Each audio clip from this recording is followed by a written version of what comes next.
Have you ever pondered about the origins of Yule? In the grand tapestry of time, the celebration of Yule began as a Norse festival known as Yule. This ancient observance, like most winter solstice festivals, was woven with common threads of light, fire, and feasting, elements that have endured through the centuries and remain hallmarks of the season today. The term Yule, also known as Jul, Jol, or Julu, was first used to denote a winter festival observed by the Germanic peoples. As the wheel of time turned, Yule found its way into the Christian calendar during the Christianization of these Germanic tribes. Yet even as Yule merged with the Christian festival of Christmas, it retained its distinct identity in the hearts and traditions of some communities. In the modern era, adherents of certain new religious movements, such as modern Germanic paganism, continue to celebrate Yule independently of Christmas, preserving the echoes of ancient customs and beliefs. Scholars, delving into the mysteries of the past, have drawn connections between the original celebrations of Yule and fascinating aspects of Norse mythology, including the Wild Hunt, the god Odin, and the heathen Anglo-Saxon Modronit, also known as Mother's Night. The term Yule and its cognates have endured in the English language, as well as in the Scandinavian languages, Finnish and Estonian, to describe Christmas and other festivals occurring during the winter holiday season. Some of our beloved Christmas customs and traditions, such as the Yule log, Yule goat, Yule boar, and Yule singing, may trace their roots back to these older pagan Yule traditions. So what began as a Norse festival, a time of light, fire, and feasting, has traveled through the centuries, evolving and intertwining with other traditions, yet always retaining its own unique identity. Yule, once a celebration of the darkest days of winter and the promise of the returning light, has become an integral part of our modern winter holiday season. Thus, Yule, once a Norse festival, gradually became a part of the wider winter holiday season. But what does the term Yule really mean? Let's unravel the etymology of Yule, a fascinating journey that takes us back to Old English and beyond. The term Yule descends from the Old English Geol, with earlier forms including Geo-hol, Ge-hol, and Geola, sometimes in plural form. These Old English words indicated the 12-day festival of Yule, later known as Christmastide, with Geola or Geoli referring to the month of Yule. The terms Era Geola and Aftera Geola refer to the periods before and after the Yule festival, which we know as December and January. However, the roots of Yule extend beyond Old English, with cognates found in various Germanic languages. The Gothic Julais, Old Norse, Icelandic, Faroese, and Norwegian, Nynorsk Jol, Jol, Ilir, Danish, Swedish, and Norwegian Bokmal Jul all share a common ancestry with Yule, believed to be derived from the Proto-Germanic Jefula. Now let's delve into a pre-Christian context. In Old Norse, the term Yule is closely associated with deities, particularly the long-bearded god Odin. Among Odin's many names, he bears the title Jolner, meaning the Yule One. This association is solidified in Agrip, a 12th century composition where Jol is interpreted as deriving from Jolner, a poetic name for the gods. In Old Norse poetry, the term Yule is often used to denote a feast, such as in the phrase Hugin's Jol, translated as a raven's feast. The Old French word jolif, which entered English in the 14th century as jolly, has also been conjectured to originate from Old Norse Jol.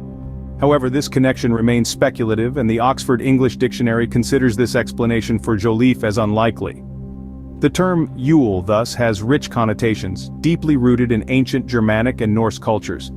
This term, resonating with associations of feasting, celebration, and the god Odin, has endured through the centuries and continues to be a significant part of our winter holiday season. Ever wondered why Yule and Christmas are celebrated on the same day? It's a tale of historical intertwining, religious conversion, and a king's decree. Centuries ago, Yule was a separate festival observed by the Germanic peoples. It was a celebration of the winter solstice marked by feasting, singing, and paying homage to the gods. However, as Christianity began to spread across Europe, things started to change. Around the 10th century, Norway was ruled by King Haakon the Good. He was a Christian king in a largely non-Christian land. His goal? To convert his kingdom to the new faith. But this was no easy task. The people of Norway had their own traditions and beliefs, deeply rooted in the Norse pantheon. To ease this cultural conversion, King Haakon came up with a canny strategy. King Haakon declared that Yule, the traditional winter festival, was to be celebrated on the same day as Christmas. This was a smart move. Instead of suppressing the old tradition, he merged it with the new, creating a blended festival that was both familiar and new. This allowed the people to continue their beloved Yule traditions while gradually incorporating Christian elements into their celebrations. Over time, this blending of festivals led to both being referred to as Yule in the Scandinavian region. This is why today, when Scandinavians speak of Yule, they might be referring to the traditional winter solstice festival, the Christian celebration of Christ's birth, or both. It's fascinating to see how cultures can merge and adapt over time, isn't it? The story of Yule and Christmas is a perfect example of how traditions can change, evolve, and intertwine, creating a rich tapestry of history and celebration that we continue to honor today. So, Yule, originally a separate festival, merged with Christmas, and now shares the same date of celebration. How is Yule celebrated in the modern world, you may wonder? In essence, Yule has evolved from its ancient origins and is now celebrated in various ways around the globe, often incorporating elements of our modern world with age-old traditions. The Yule log, for instance, is a significant symbol of the holiday. Once it was an entire tree, carefully chosen and brought into the home with great ceremony with the purpose of providing light and heat during the cold winter days.